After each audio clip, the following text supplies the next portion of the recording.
এদিকে কাটা মাছ নিয়ে আমি খেলা করছি। মাছটা ছিল ফ্রিজে, রান্না করার জন্য বের করেছি কিন্তু আইস হয়ে গিয়েছে। বাটির মধ্যে রেখেছিলাম, এত সুন্দর করে গোল হয়ে গিয়েছিল, আমি ফুল লাগিয়ে আরো সুন্দর করে দিয়েছি। এই মাছটা আমার আগের খুব একটা পছন্দের মাছ ছিল। এখন আজকে রান্না করবো ভেটকি মাছ দিয়ে আর আলু দিয়ে।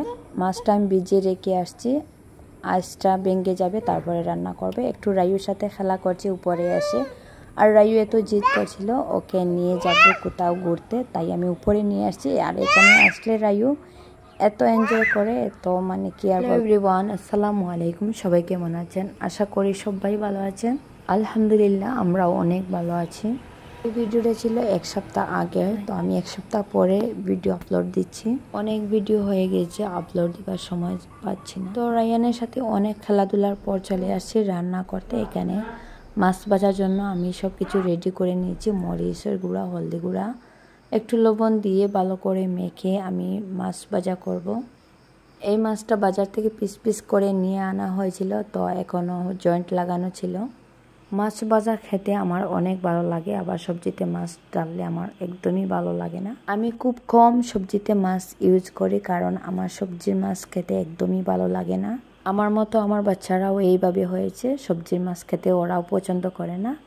ওরা এমনিতেও মাছ খুব কম খায়, তবু খেলে এক পিস ভাজা খাবে।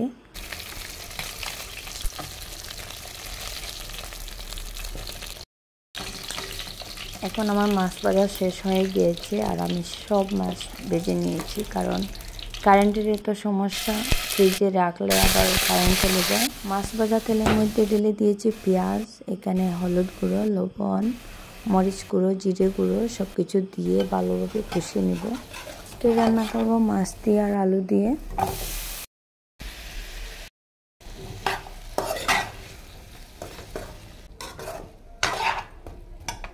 আমার আলু সিদ্ধ হয়ে গিয়েছে, এখন আমি পানি দিয়ে দিয়েছি। এখানে মাছও ছেড়ে দিয়েছি সবজির মধ্যে।